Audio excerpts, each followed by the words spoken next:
Por conta de uma política do YouTube, datada no dia 5 de dezembro de 2022, alguns GIFs exibidos nesse vídeo serão de cenas de jogos e não animes, como é o padrão do canal. Conto com a compreensão de todos e bom vídeo!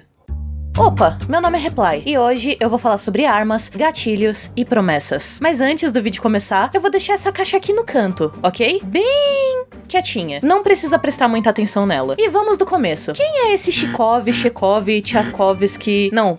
Pera, esse é um músico. Chekhov, que tá no título desse vídeo. Anton Chekhov foi um médico, dramaturgo, romancista, conhecido por seus contos fantásticos, que até hoje são aclamados pela crítica. Você provavelmente nunca ouviu falar dele porque o Brasil não estimula tanto a leitura, e o adolescente que quer passar no Enem vai preferir pesquisar o resumo do livro no TikTok do que ler. Mas confia em mim, o cara era muito bom. Muitos durante a sua vida duvidaram da sua capacidade de ter duas profissões. Afinal, ele era um escritor e era um médico, e as pessoas achavam que ele não podia ser os dois. Mas pra isso, ele sempre respondia: a medicina é minha esposa e a literatura é minha amante. Assim, eu acho que esse cara nunca ouviu falar de poligamia, ou de jornada dupla de trabalho, até porque ele morreu em 1904. Mas o que importa é que, apesar dessa frase meio torta, ele ficou marcado na história como excelente nas duas coisas. E muito irritante também. Afinal, suas peças eram baseadas em algo chamado de teatro de humores, o que rendeu duras críticas a ele por Tolstói, que o comparou a Shakespeare, no sentido de chato, irritante e que não dava pra aguentar terminar de ver. Mas ele era bom, e ele não se contentava com o normal. E o uso das inovações da sua época nos seus contos influenciaram e influenciam até hoje na escrita dos contos modernos. E se você escreve contos, talvez você seja influenciado pelas criações do Chekhov sem que você saiba, por uma técnica chamada fluxo de consciência. Um dia eu posso falar sobre isso no canal, mas resumindo, bem resumidamente, é quando o personagem fala o que ele tá pensando enquanto ele tá pensando, que nem eu tô fazendo enquanto eu escrevo esse roteiro de vídeo. De qualquer forma, esse vídeo não é sobre o Chekhov, e sim sobre a arma dele, num sentido mais metafísico da coisa. Mas relaxa, que eu vou explicar de um jeito bem simples pra todo mundo poder entender. Chekhov era várias coisas, e por isso ele acreditava que alguns princípios básicos do mundo se traduziam pra diferentes mídias, principalmente ao se contar uma história. E o seu princípio mais famoso, que levou o seu nome, pode ser resumido em: ninguém deve colocar um rifle carregado em um palco se nenhum personagem estiver pensando em dispará-lo. Ou, se você diz no primeiro capítulo de um livro que um rifle está pendurado na parede, no segundo ou terceiro ato da história, ele deve ser disparado. Claro que essa regra da arma de Chekhov não se resume só a armas, como você já deve ter deduzido. Em um livro, numa peça de teatro ou em um filme, os objetos e o tempo que eles têm em cena, assim como seu grau de importância, são contados. Na arte de contar uma história, ter vários objetos desnecessários para uma narrativa e todos eles tendo um destaque, desviariam a atenção do espectador para qual é o objeto que é de fato importante. Se eu, por exemplo, pegasse essa caixa que tá aqui no canto do vídeo e multiplicasse ela, colocando uma surpresa em cada uma, além da sua atenção agora tá dividida, não sabendo pra qual caixa olhar e sem ter uma ideia do que esperar, cada uma delas teria menos importância, pois agora não tem só uma caixa especial, e sim várias caixas. Então, vamos voltar pro que eu tava falando antes. Só uma caixinha lá no canto. E existem várias variações pra essa arma de Chekhov, que a gente pode tentar fazer a brincadeira de localizar na sua história favorita. Como, por exemplo, o bumerangue de Chekhov, que é quando a mesma arma é utilizada mais de uma vez. O arsenal de Chekhov, que é quando existe mais de uma arma que pode ser utilizada para a mesma finalidade. Assim, o leitor não sabe de onde o golpe pode vir, mas ele sabe que um golpe vai acontecer. O presente de Chekhov, que no caso é um objeto mostrado que é aparentemente insignificante no começo da história, mas que tem um destaque. Se espera que ele se revele como algo importante e cause alguma espécie de reviravolta no final. A habilidade de Chekhov, que é uma habilidade explicada logo no começo que vai servir para a resolução de um problema no final. A arma escondida de Chekhov, que é uma arma que é falada logo no começo da história, não se vê ela durante grande parte da narrativa e quando ela aparece, ela traz uma resolução. A pessoa armada de Chekhov. Esse é o caráter mais imprevisível. Em vez de ser um objeto, é uma pessoa que vai cumprir essa função de ser apresentada como algo importante no começo da narrativa e ter uma revelação no plot twist ou no final. A notícia de Chekhov já dá pra concluir que é uma notícia que aparece bem no comecinho da história, como um jornal, noticiário, uma mensagem de WhatsApp, que vai ser decisiva para que se compreenda o fim ou para que esse fim aconteça. E tem a arma de Chekhov inversa, que é a minha favorita, porém a mais frustrante. O autor sabe que você tá esperando por uma arma de Chekhov no começo da sua história, então ele prepara tudo em torno disso, mas no momento crítico, a história dá um jeito para que ela não possa ser usada. São esses os exemplos classificados. Nos jogos, esse tipo de narrativa se manifesta um pouquinho diferente também, tendo algumas variáveis. É comum em jogos tipo Zelda encontrar várias armas e equipamentos, alguns que parecem ser completamente inúteis, mas que o jogador acaba tendo a intuição que serão úteis por não poderem ser descartados do menu, ou armas que aparentemente são fortes, mas não são tão fortes quanto alguma principal que é extremamente difícil de se obter. A arma de Chekhov também traz o desdobramento nos jogos da psicologia da sala vazia, que é um problema psicológico causado em todos os jogadores, onde o jogador passa a acreditar que em todas as salas deve ter algum item importante para ser encontrado, ou a sala não estaria ali. Mas por que a arma de Chekhov existe com tantas divisões? Por que chamar tudo de arma de Chekhov?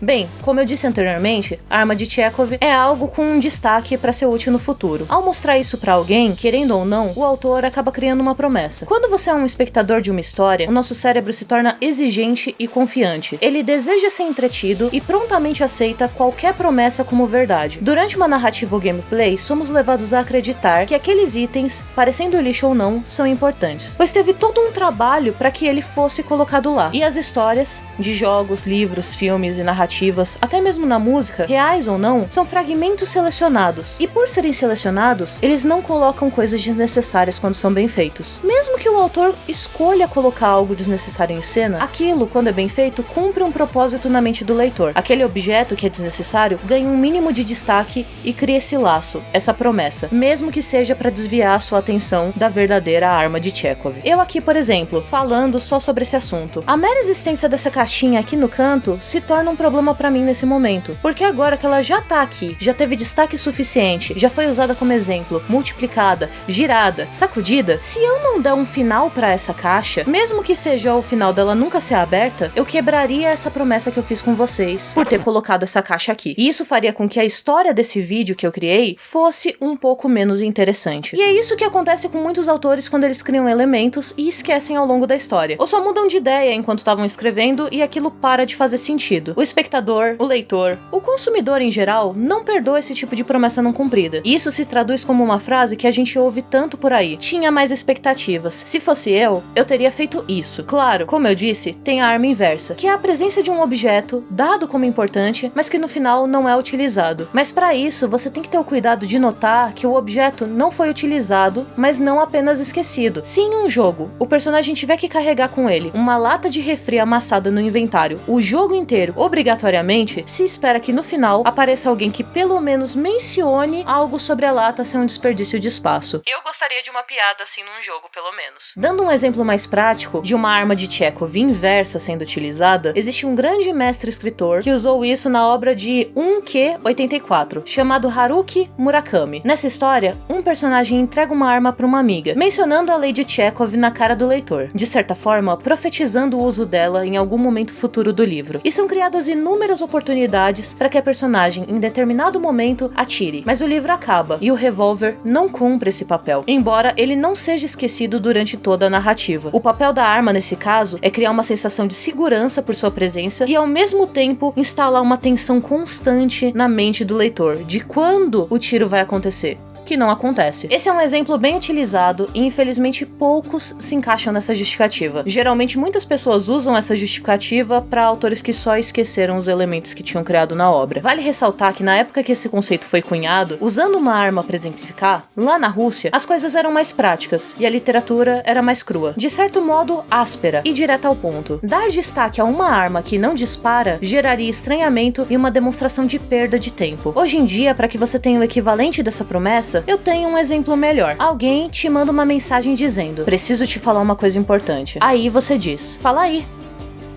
E a pessoa não te responde mais. E quando você se encontra com ela, você esqueceu que ela te mandou essa mensagem. E ela também não fala nada sobre. E quando você lembra disso, 2 semanas depois, você não pode mais voltar nessa conversa e nunca vai saber o que a pessoa ia te dizer. E essa dúvida fica na sua cabeça. Se esse tipo de situação parece irritante pra você na vida real, imagina em uma história onde você passa horas consumindo, vendo, pensando sobre qual era a importância da mensagem no começo da narrativa e a história acaba sem falar nada sobre isso. Uma solução pra esse caso que eu dei seria a pessoa responder: não lembro, porque isso serviria pra mostrar uma característica do personagem, mas mas a falta de mencionar que a conversa aconteceu, que a dúvida foi plantada na sua mente, causa uma sensação de perda de tempo, de mau aproveitamento, o que geralmente não se espera em um recorte feito em uma boa obra de ficção. Note que eu não tô falando sobre mistérios deixados no ar, perguntas a serem respondidas pela imaginação do leitor. Eu me refiro a detalhes de habilidades, objetos, pessoas que recebem um holofote gigantesco na cara para depois serem descartadas e nunca mais lembradas na obra. Não de propósito, mas por amadorismo mesmo. E deve-se tomar cuidado com isso também, pois se a tal arma for muito evidente, a gente tem aquela conclusão chata, que o espectador já sabe o desfecho da história e como ele vai acontecer, mesmo estando na metade. É quase um spoiler que o autor te deu sem ele ter a intenção. Bons autores sabem mostrar apenas o suficiente para que a pessoa possa se surpreender e aproveitar os acontecimentos. Se ficar óbvio demais, as pessoas vão considerar isso só como um clichê e vai perder a graça de qualquer jeito. Um dos melhores modos de pensar nisso é usar a técnica da vassoura no teatro. Você é um ator e sobe no palco com uma vassoura na mão, deixa a vassoura lá no meio, vai pros bastidores, se troca, volta pro palco e declama uma peça de Shakespeare. Termina, recebe aplausos, vai pro camarim, veste suas roupas comuns, vai pro centro do palco quando não tem mais ninguém te vendo e tira a vassoura de lá, depois que o espetáculo acabou. A vassoura não foi necessária na história, só talvez pro meu exemplo, mas pra história que você fez, não. Você não interagiu com ela durante a apresentação e no máximo ela impediu que uma ou duas pessoas prestassem total atenção em você. Em boas obras, todos os elementos têm uma finalidade, mesmo que a finalidade seja confundir e tirar a atenção de outra coisa, o que foi o caso desse exemplo, e que talvez esteja acontecendo com vocês e com essa caixa aqui. Meio que a arma de Chekhov serve no fim das contas como um recurso narrativo, para que as coisas não pareçam ter vindo do nada, só porque o autor precisava dar um jeito e conseguir fazer um final. Até porque... pensa, o que é mais interessante pra uma história? Eu tô o dia inteiro editando, abro um e-mail suspeito, converso com meu amigo sobre isso e a cena dá um destaque pra conversa, principalmente sobre como ele faz ciência da computação. Eu vou pro meu curso, quando eu volto, percebo que eu fui hackeada, e esse mesmo amigo com quem eu conversei mais cedo, percebeu o hack e tá resolvendo o problema. Ou acontece exatamente a mesma história, mas quando eu volto pra casa, a minha tia de 60 anos que tá resolvendo o problema do hack, e ela não tinha sido mencionada em momento nenhum antes, e só resolveu tudo, com uma simpatia, tacando sal grosso no computador e nada mais é falado desse amigo. Se você estava investido nessa história, você espera que a arma de Chekhov, que nesse caso é o amigo que fez ciência da computação, seja utilizada, porque ela foi introduzida e faz sentido para a história. Sei que ambos os exemplos foram clichês, mas é só para ajudar a explicar por que soluções tiradas do, embora possam parecer legais pro autor, para quem assiste fica parecendo que o autor teve preguiça, ou esqueceu, ou só não pensou o suficiente na história que ele queria contar. E isso acaba afastando e desanimando o espectador, mesmo que inconscientemente. Às vezes o espectador vai até o fim de uma história buscando uma explicação, e quando ela acaba sem usar uma arma de Chekhov, só fica a decepção e de novo aquela frase do "se eu fosse a Reply, eu teria ligado pro cara". Falando nisso, isso foi uma história real, que eu conto nesse vídeo aqui. E essa promessa não cumprida numa obra que faz o espectador se afastar, funciona como a gente se afastaria de alguém que não cumpriu uma promessa importante com a gente, na vida real. Então, nessa história de criar histórias, quando você promete algo, você meio que tem que lidar com as expectativas e cumprir seja lá o que você prometeu. Claro que em livros, filmes e jogos de mistério, às vezes algumas coisas e objetos vão ser colocados na história para desviar a atenção. Uma pessoa muito suspeita, ou uma faca que poderia ter sido usada como arma do crime, que na verdade não foi. Podem ter outros elementos lá, mas todos com a finalidade de desviar a atenção do elemento que vai ser importante no final, e que são colocados de propósito, e que também tem que aparecer antes, para que a solução, como eu disse, não seja tirada do nada. E eu de propósito não citei exemplos de obras que usam a arma de Chekhov, porque existe uma infinidade de obras realmente bem escritas que usam esse recurso. Então eu vou deixar para você comentar as que você lembra. E cuidado, bota o aviso de spoiler no começo da mensagem se você pretender dar algum spoiler. O meu maior problema atualmente é que eu prometi algo dentro de uma caixa, né? E pode ser qualquer coisa. E se alguém aqui queria um foguete, uma bomba, uma arma, uma flor, pode ficar meio decepcionado. Afinal, eu prometi a caixa como exemplo, mas eu mesma não pensei no que ia ter dentro enquanto eu escrevi esse roteiro, o que prova que o meu vídeo não é tão bom assim. E seria muita sacanagem se eu decidisse só não abrir a caixa e dizer que você escolhe o que tem dentro. Mas você me conhece. Eu não seria capaz de fazer isso. Ou talvez seria. Mas dessa vez eu não vou. E o que tem na caixa é... uma pedra! Mentira! É um spoiler do meu próximo vídeo. Te vejo nele? Até mais! E sim, num vídeo eu irrito muita gente falando sobre um problema da mídia com mulheres, no outro eu falo 30 vezes a palavra sexy, e nesse eu falei sobre armas. Honestamente, como eu falei no meu vídeo de Women Binder, ou de Onde Está o Wally, eu cansei de seguir as regras e eu tô fazendo o que eu gosto, sem ser mais uma escrava dos meus medos. Então, se você quiser me acompanhar nessa jornada onde eu tô andando na corda bamba pra me divertir, se inscreve e compartilha, que vai me ajudar a continuar com esse sonho.